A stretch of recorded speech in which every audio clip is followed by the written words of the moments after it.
تعالیٰ کا ارادہ خیر کا ہے، وہ بخشنے کے بہانے بنا رہے ہیں۔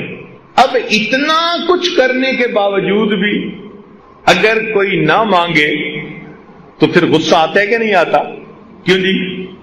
جب اتنا کسی کو موقع دیا جائے اور وہ پھر بھی غفلت کا اظہار کرے تو پھر غصہ بھی بڑا آتا ہے۔ اب ذرا میری ایک بات کو توجہ سے سننا، میں بات مکمل کرنے لگا ہوں۔ ماں کے اندر اللہ نے شفقت رکھی ہوتی ہے، محبت رکھی ہوتی ہے۔ بچے بدتمیزی کر لیں، بے ادبی کر لیں، ماں کا دل دکھا دیں، ماں پریشان ہو جائے گی، رو لے گی، بد دعا نہیں دے گی۔ بیٹے کو بد دعا کبھی نہیں دے گی۔ کیوں؟ اس محبت کی وجہ سے، اس محبت کی وجہ سے جو ماں کے دل میں ہے۔ اس کا دل ہی نہیں چاہتا کہ وہ بد دعا دے، اور اگر کوئی اس کے سامنے اس کے بچے کو بد دعا دے تو ماں سن کے برداشت نہیں کرے گی، خود ناراض ہے، خود خفا ہے، مگر بچے کی بد دعا برداشت نہیں کر سکے گی، کہے گی آپ نے میرے بیٹے کو بد دعا دی ہی کیوں؟ کیا ایسے ہی دستور ہے نا؟ اگر ایسا دستور ہے تو ذرا توجہ سے سنیے۔ حدیث پاک میں آتا ہے کہ نبی علیہ الصلوۃ والسلام ممبر سے نیچے تشریف لا رہے تھے، آپ نے آمین کہی۔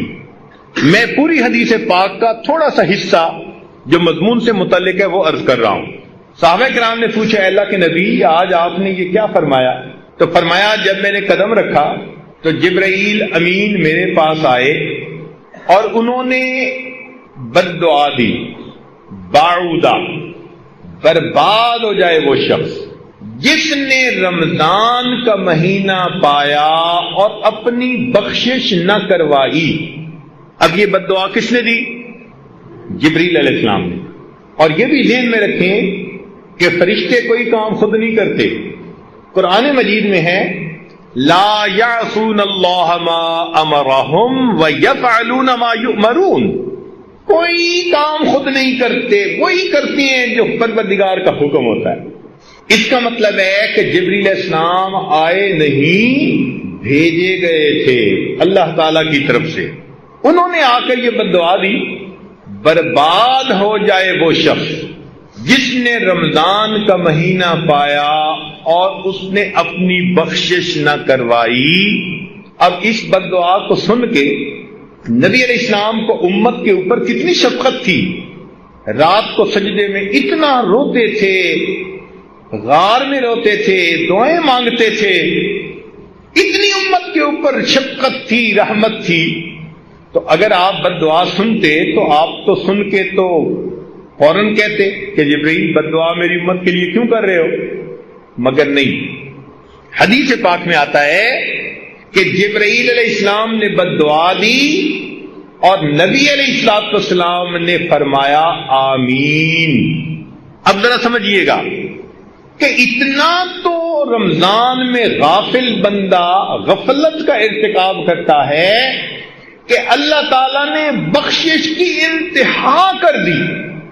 میرے بندے، میں شیطانوں کو بدوا رہا ہوں، میں تمہارے لیے پرندوں کو، مچھلیوں کو دعاؤں پہ لگا رہا ہوں، اور میں تمہیں اختیار دے رہا ہوں، جو روزہ رکھ کے مانگو گے میں تمہیں دوں گا۔ پھر بھی اگر تم میری طرف متوجہ نہیں ہوتے تو اس کا مطلب ہے تم بدبخت ہو پرلے درجے کے، پھر تمہاری بدبختی میں کوئی شک نہیں۔ اب جبرائیل علیہ السلام نے آ کے کہہ دیا برباد ہو جائے وہ شخص جس نے رمضان کا مہینہ پایا اور اپنی مغفرت نہ کروائی، اور اللہ کے محبوب صلی اللہ علیہ وسلم نے آمین کہہ کر اس پر سٹیمپ کر دی، مہر لگا۔ تو رمضان کے بعد کا دن یا تو ہمارے لیے عید ہوگا یا ہمارے لیے وعید ہوگا۔ عید کا مطلب ہوتا ہے خوشی کا دن، اور وعید ہوتا ہے بندے کے لیے سزا کا دن۔ جن کی تو بخشش ہو گئی ان کی تو عید ہوگی، اور جن کی بخشش نہ ہوئی ان کے لیے وعید ہوگی۔ اب یہ رمضان ایک نیک بندے اور غافل بندے کے درمیان الگ علیحدگی کرنے کے لیے آیا ہے۔ کچھ وہ ہیں جو اس مہینے میں زندگی کو بدلیں گے، حقوق العباد پورے کریں گے، حقوق اللہ پورے کریں گے، پچھلے گناہوں کی معافی مانگیں گے، زندگی کے رخ کو بدل لیں گے، یہ ہوں گے جو اللہ کی رحمتوں سے حصہ پانے والے ہوں گے۔ اور کچھ ایسے بھی ہوں گے کہ جو زندگی کی روٹین تھی وہ وہی رکھیں گے، اللہ تعالیٰ کو محتاج نہیں کسی کے۔ ایسے لوگ اپنی پیشانی پہ بدبختی کی مہر لگوا دیں، اپنے جہنم میں جانے کا راستہ ہموار کر دیں۔ لہذا رمضان مبارک کے اس مہینے میں ہمیں اپنی زندگی کے بارے میں فکر مند ہونا چاہیے۔ اللہ رب العزت جب کام کرنے پہ آمادہ ہیں، بخشش پہ آمادہ ہیں، تو ہمیں اپنی بخشش کروانی چاہیے، اہتمام سے روزہ رکھیں اور اس کے آداب اور شرائط کو پورا کرنے کی کوشش کریں، عبادت کریں اور اپنے اللہ سے خوب مانگیں۔ یہ مانگنے کا مہینہ، بخشش کا مہینہ، اللہ تعالیٰ کی طرف سے عطا کا مہینہ ہے۔ آپ نے دیکھا ہوگا کہ دنیا میں سیل لگ جاتی ہے، جوتوں کی سیل، کپڑے کی سیل، فلاں چیز کی سیل، کوئی اس کا نام رکھتا ہے لوٹ سیل، کوئی نام رکھتا ہے میگا سیل۔ یہ سیل کیا بلا ہے بھائی؟ کہ جب مال نکالنا ہو نا، کہ جی ہم اپنا مال نکالنا چاہتے ہیں پچھلے سیزن کا، سیل لگا دی، بڑی قیمتی چیزیں تھوڑی سی قیمت پہ نکال دیتے، کہتے ہیں اٹھا کے لے جاؤ لے جاؤ۔ قرآن و حدیث کا مطالعہ کیا جائے تو محترم جماعت یوں محسوس ہوتا ہے اللہ رب العزت رمضان المبارک میں جنت کی سیل لگا دیتے ہیں۔ میرے بندو، تم میں سے جو چاہتا ہے جہنم سے بچنا اور جنت میں الاٹمنٹ کروانا، اس کے لیے کام آسان کرو، آؤ ہمارے در سے پاتے جاؤ پاتے۔ اب اس وقت میں بھی ہم اگر اللہ تعالیٰ سے یہ نعمت نہ پا سکیں تو یہ تو ہماری اپنی کم قسمتی ہوگی۔ اس لیے وقت کی اہمیت کا اندازہ لگائیے۔ کتنے لوگ تھے جو پچھلے رمضان میں زندہ تھے، آج وہ یہاں موجود نہیں، اور کتنے ہیں جو اس رمضان میں ہوں گے آئندہ رمضان میں نہیں ہوں گے۔ کیا پتہ ہماری زندگی کا آخری رمضان ہو۔ اس میں ڈٹ کے محنت کر لیجئے، اپنے رب کو منا لیجئے، اپنے گناہوں کو بخشوا لیجئے۔ دفتروں میں ہم نے دیکھا کہ جب افسر اچھے موڈ میں ہوتے ہیں نا تو پھر کلرک بادشاہ ایک فائل نکلوانے کی بجائے 10 فائلیں نکلوا لیتے ہیں، کہتے ہیں جی آج افسر ذرا خوش نظر آتا ہے۔ تو مالک الملک رمضان المبارک میں اس مہینے میں اپنے بندوں سے خوش ہوتے ہیں، روزہ دار بندوں سے بہت خوش ہوتے ہیں۔ اپنی زندگی کے مسائل اپنے رب کے سامنے پیش کر لیجئے، اپنے رب سے اچھے فیصلے کروا لیجئے۔ ہمیں اللہ نے ایک موقع اور عطا فرما دیا، اس وقت کو ضائع نہ کیجیے، کبھی بھی اس کو ضائع نہ کیجیے۔ اس کو وہی ضائع کرے گا الا محروم۔ حدیث پاک میں آتے ہیں جو یقیناً محروم ہوگا نا رمضان کی برکتوں سے، وہی محروم رہے۔ حدیث پاک میں آتا ہے کہ تم اگر کسی کو پانی کا گھونٹ پلا دو گے نا روزے دار کو افطاری کے وقت، یا لسی کا گھونٹ پلا دو گے تو اس کے بقدر اجر اللہ تمہیں بھی عطا فرما دے گے۔ کتنی اللہ رب العزت کی رحمت اور بخشش ہے۔ یہ دھلنے کا مہینہ، ایک ایک لمحے میں وہ برکتیں اللہ تعالی کی طرف سے اترتی ہیں۔ اگر کوئی دل کو قبول کرنے والا بنائے تو ایک ایک لمحے میں وہ اللہ کا ولی بن سکتا ہے۔ رمضان کا ایک لمحہ بندے کو ولی بنا دینے کے لیے کافی ہے۔ اللہ کی طرف رجوع کر لیجئے۔ کئی دفعہ ہم نے لاک لگائے ہوتے ہیں نا دروازے کو۔ ہم نے ایک ملک میں دیکھا، افریقہ کا ملک تھا، وہاں مکان کے 3 4 تالے لگے ہوتے، ایک تالا پھر دوسرا پھر تیسرا۔ تو ان سے پوچھا، وہ کہنے لگے جی کہ ہمارے ہاں یہ جو کالے لوگ ہیں یہ بہت ہی من مرضی کرنے والے لوگ ہیں، تو کئی مرتبہ یہ گھر میں گھس آتے ہیں چوری ڈاکے کے لیے، تو پھر ہم نے کئی تالے لگائے ہوتے ہیں۔ مجھے بھی ایسے ہی لگتا ہے کہ ہم نے بھی اللہ تعالیٰ کی جو رحمت کا دروازہ ہے نا اس کو گناہوں کے تالے لگائے، یہ کھل نہ سکے۔ جھوٹ کا تالا لگا ہوا ہے، لوگوں کے دل دکھانے کا تالا لگا ہوا ہے، بد کرداری کا تالا لگا ہوا ہے۔ حدیث پاک میں آتا ہے کہ چند بندوں کی اللہ تعالی لیلۃ القدر میں بھی مغفرت نہیں کرتے، لیلۃ القدر میں بھی ان کی مغفرت نہیں ہوتی۔ ان میں سے فرمایا ایک جو دل میں دوسروں کے خلاف بغض رکھنے والوں، کینہ رکھنے والوں۔ اب اگر آپ سوچیں، آج سینے کینے سے بھرے پڑے، بھائی کے بارے میں کینہ، کینے کا کیا مطلب؟ پنجابی میں کہتے ہیں وٹ رکھنا، بہن کے بارے میں کینہ، بیوی کے بارے میں کینہ، ماں باپ کا کینہ، ہمسائے کا کینہ۔ کتنے لوگ ہیں جن کا کینہ ہمارے سینے میں موجود ہے، کیسے مغفرت ہوگی ہماری؟ اسی طرح شرابی، حدیث پاک میں آتا ہے کہ جس نے شراب سے توبہ نہ کی ہو، لیلۃ القدر میں بھی اس بندے کی مغفرت نہیں کی جاتی۔ اسی طرح زانی، جو زنا کا عادی ہو اور اس نے توبہ بھی نہ کی ہو، اللہ تعالیٰ لیلۃ القدر میں بھی اس کی مغفرت نہیں فرماتے۔ تو ہم ان کبیرہ گناہوں کے جو تالے لگائے ہوئے ہیں نا، ان کو کھولیں تاکہ اللہ تعالیٰ کی رحمت آئے اور ہمارے دلوں کو دھو جائے۔ رب کریم ہمارے روزوں کو قبول فرمائے اور ہماری بخشش فرما کر رب کریم ہم پر احسان فرمائے۔ وہ دو باتیں کہ جس کو ذریعے تم اپنے رب کو راضی کرو، فشہادت اللہ الہ الا اللہ وتستغفرونہ، یعنی کلمے کا ورد زیادہ کرنا، تحلیل زیادہ پڑھنا اور استغفار زیادہ پڑھنا، یہ دو عمل اس مہینے میں خاص طور پر زیادہ کرنے کی ضرورت ہے، چونکہ اللہ کے پیارے حبیب صلی اللہ علیہ وسلم نے ارشاد فرمایا، لہذا اس بات کی اہمیت دل میں اچھی طرح بٹھانی چاہیے۔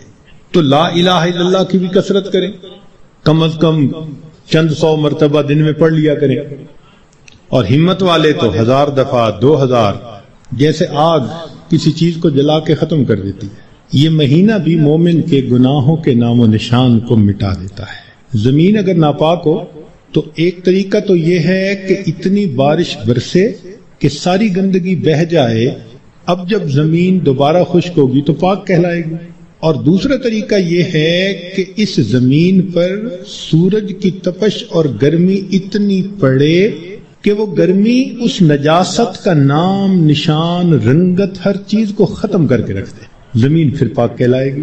تو یہ مثال ہے رمضان کی کہ اس مہینے میں اللہ رب العزت کی طرف سے اتنی رحمتوں کی بارش ہوتی ہے کہ انسان کے دل کی نجاستوں کو وہ مٹا کے رکھ دیتی ہے۔ یا یوں سمجھ لیں کہ اس مہینے میں برکات کی ایسی تپش آتی ہے انسان کے دل پر، نور کا سورج جو طلوع ہوتا ہے تو وہ دلوں کو اس قدر حرارت پہنچاتا ہے کہ دلوں کی نجاست کو مٹا کے رکھ دیتا ہے، اس لیے اس کو رمضان کہا گیا۔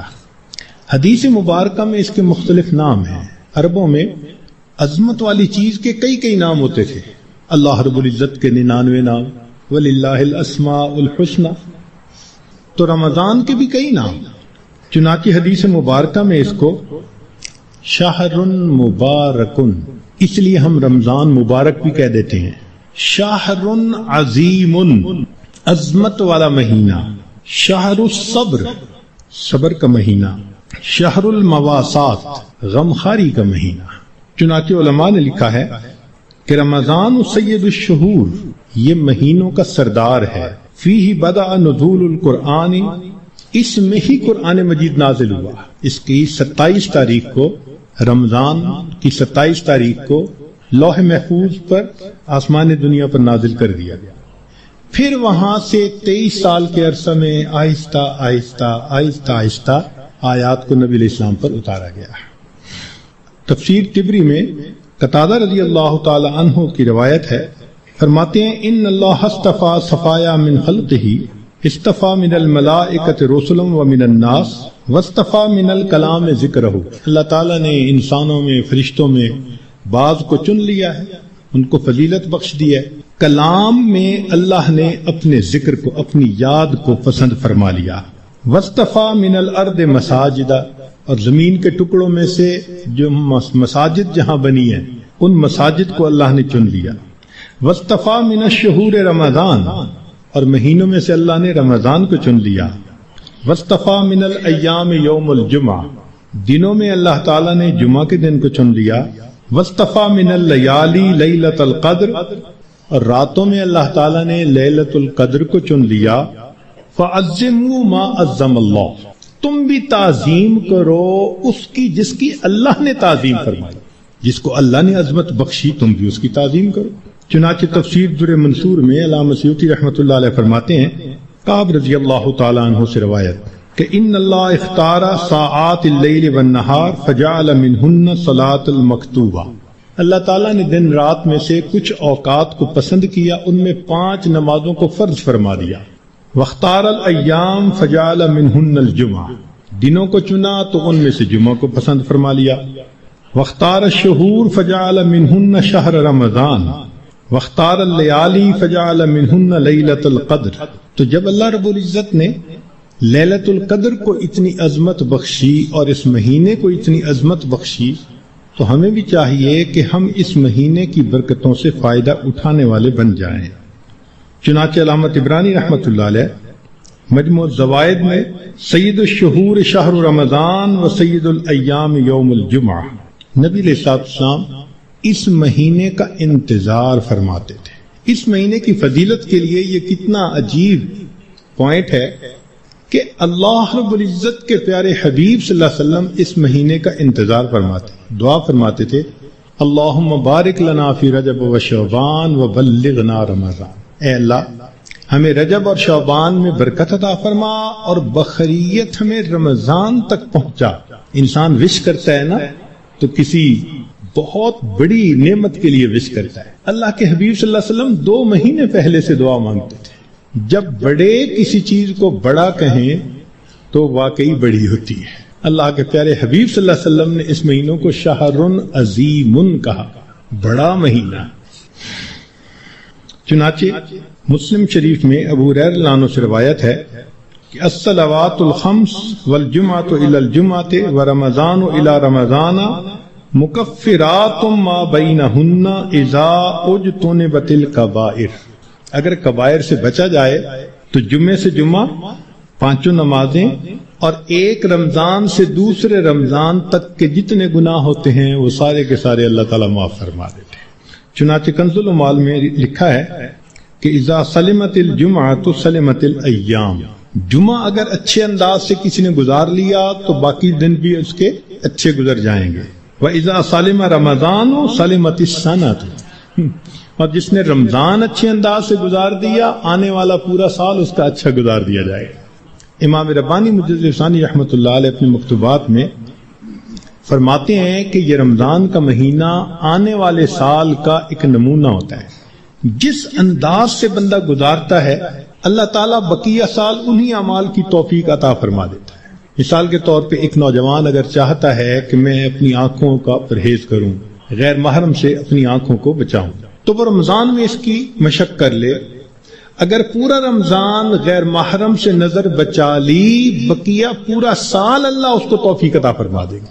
آپ پورا رمضان تہجد کی پابندی کر لیجئے، تلاوت کی، اعمال کی پابندی کر لیجئے، اور پھر دیکھیے بقیہ پورا سال وہ کام کس طرح آسان ہو جاتے ہیں، اللہ تعالیٰ توفیق دے دیتے ہیں اس بندے کو۔ اس لیے ہمارے اکابر رمضان کو بہت اہتمام کے ساتھ گزارتے تھے۔ بلکہ بخاری شریف کی روایت ہے کہ ایک صحابیہ حج پہ جانا چاہتی تھی، خاوند نے نہ کر دی۔ پوچھا بھی کیوں؟ اس نے کہا سواری نہیں ہے۔ اس نے کہا فلاں اونٹ تو ہے۔ اس نے کہا وہ میں نے صدقے کی نیت کر لی، اب وہ میرا نہیں، وہ اللہ کا ہے، اب میں تمہیں نہیں لے کے جا سکتا۔ خاموش ہو گئی۔ خاوند جب حج کر کے واپس آیا تو وہ عورت نبی علیہ السلام کی خدمت میں حاضر ہوئی۔ اے اللہ کے حبیب صلی اللہ علیہ وسلم، میرا بڑا جی چاہتا تھا میں حج کروں، مگر میرے خاوند نے کہا کہ سواری نہیں، اور میں نے صدقے کا اونٹ تھا بتایا تو اس نے کہا میں اس کو نہیں استعمال کر سکتا۔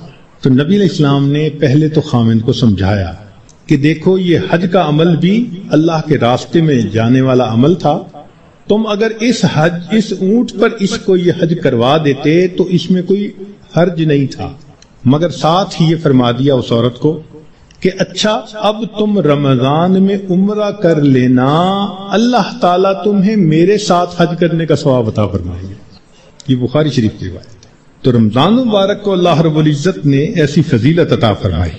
چنانچہ کنز العمال میں ہے کہ اذا کان اول لیلۃ من شہر رمضان صفدت الشیاطین ومردت الجن، کہ جب رمضان کی پہلی رات آتی ہے تو شیاطین، سرکش جن، ان کو قید کر دیا جاتا ہے، باندھ دیا جاتا ہے۔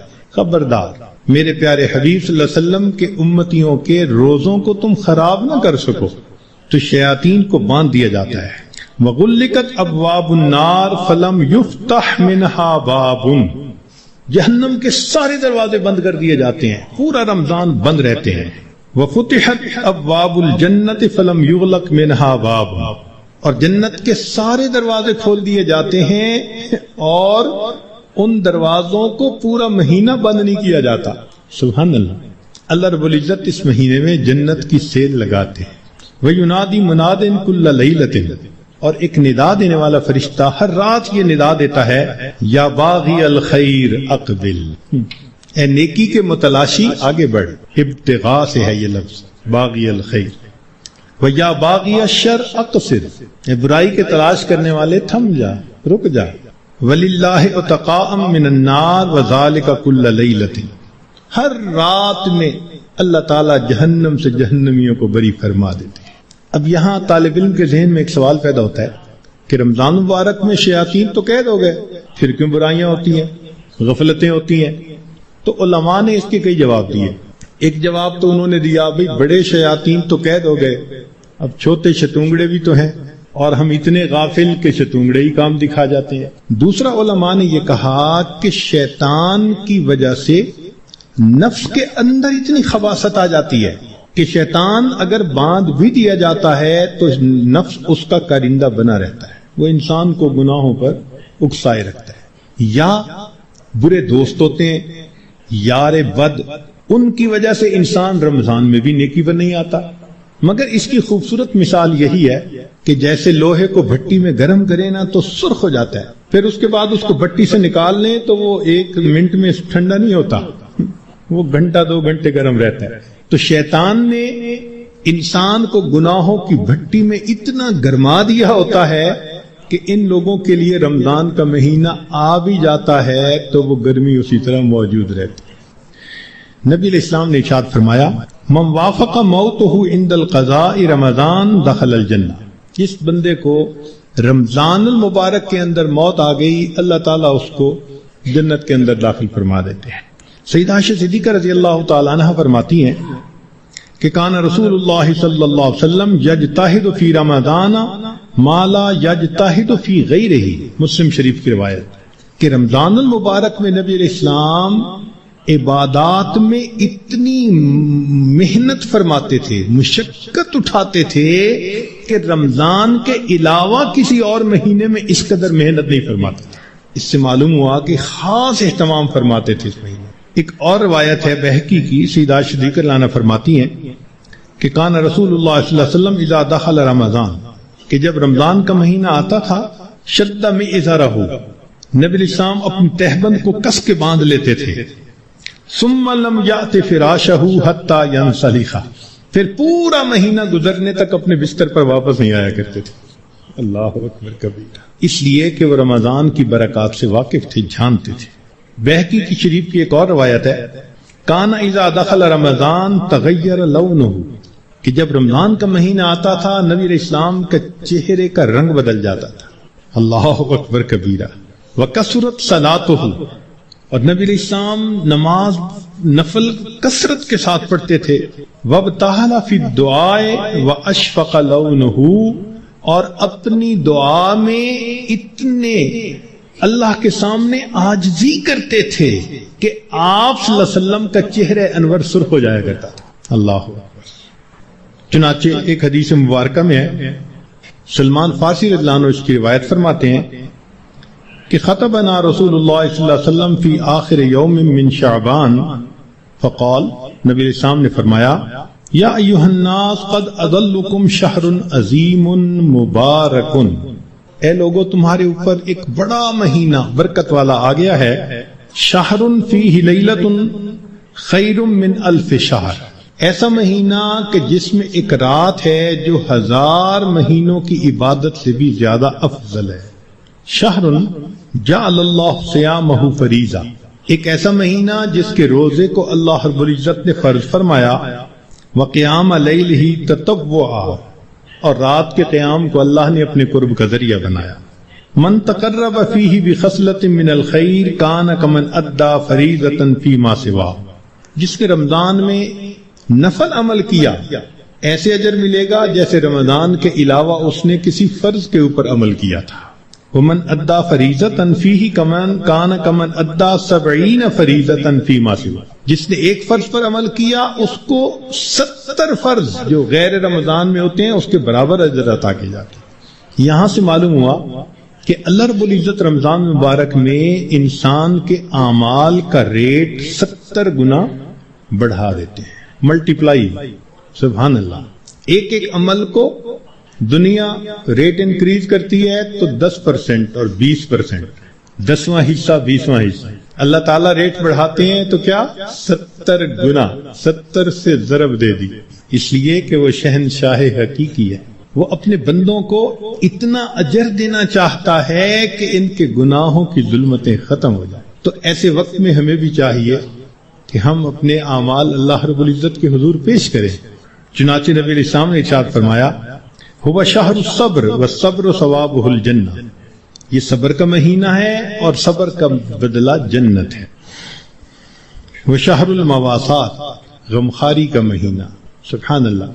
چنانچہ اسی حدیث میں آگے نبی علیہ السلام نے ارشاد فرمایا کہ اولہ رحمت، اس مہینے کے پہلے 10 دن رحمت، وَأَوْسَطُهُ مَغْفِرَةٌ، درمیان کے 10 دن مغفرت کے، وَآخِرُهُ عِتْقٌ مِّنَ النَّارِ، اور آخری 10 دن آگ سے آزادی کے۔ وہ کیسے؟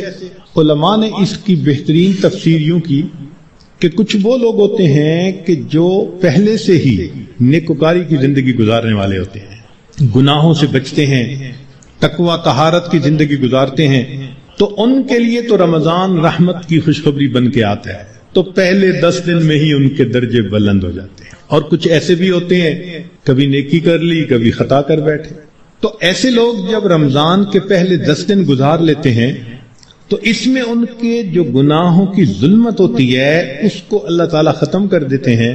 چنانچہ اوسطہ مغفرتن، ان کے لیے درمیانی 10 دن مغفرت کا پیغام بن جاتے ہیں۔ اور کچھ بہت زیادہ غفلت میں رہنے والے، اگر 10 دن سے ان کا کام نہیں بنا تو 20 دن سے ان کا کام بن جاتا ہے۔ چنانچہ جب 20 دن کی برکتیں ان کے دل کو دھو دیتی ہیں تو آخرہ عتق من النار، آخری عشرہ ان کے لیے بھی آگ سے آزادی کا عشرہ بن جاتا ہے۔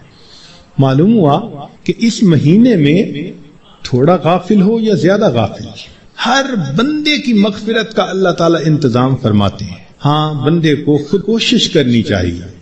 اگر کوئی آدمی خود ہی بے توجہ بن کر زندگی گزارے اور رمضان کا احترام ہی نہ کرے تو وہ تو پھر اپنا قصور ہے نا، ورنہ یہ اس کو احساس ہو گیا کہ مجھے رمضان مبارک کے اس مہینے میں اللہ کا قرب حاصل کرنا ہے، اس مہینے کی برکتیں اتنی ہیں کہ ایک لمحے کی برکت انسان کو ولی بنانے کے لیے کافی ہے۔ امام ربانی مجدد ثانی رحمۃ اللہ علیہ فرماتے ہیں مکتوبات میں کہ اے کاش پورے سال کی برکتوں کو رمضان المبارک کی برکتوں کے ساتھ وہ نسبت ہوتی جو ایک دریا کو سمندر کے ساتھ ہوتی ہے، مگر وہ بھی نہیں ہے۔ اس مہینے کی برکتیں اتنی زیادہ ہیں، اللہ اکبر کبیرہ۔ چنانچہ نبی علیہ السلام نے ارشاد فرمایا کہ وَاسْتَكْثِرُوا فِيهِ مِنْ 4 خصال، 4 اعمال اس مہینے میں زیادہ کرو۔ خصلتین تردون بہما ربکم وخصلتین لا غناء بکم عنہما، 2 عمل تو ایسے ہیں کہ جن سے تم اپنے رب کو راضی کرو، اور 2 عمل ایسے ہیں کہ تمہیں اس کے سوا چارہ ہی نہیں، مجبوری ہے تمہاری۔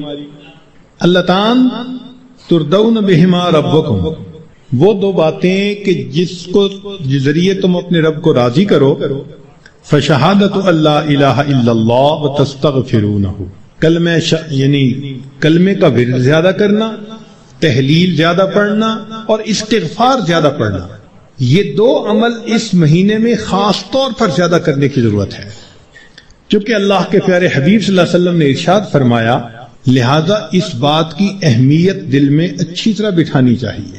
تو لا الہ الا اللہ کی بھی کثرت کریں، کم از کم چند 100 مرتبہ دن میں پڑھ لیا کریں، اور ہمت والے تو 1000 دفعہ 2000۔ ایسے لوگ ہیں ہر دن میں رمضان کے 10,000 مرتبہ تحلیل پڑھتے ہیں. اس وقت ایسے لوگ ہیں رمضان المبارک کے ہر دن میں ایک قرآن مجید کی تلاوت مکمل کرتے ہیں. نوجوان ہیں.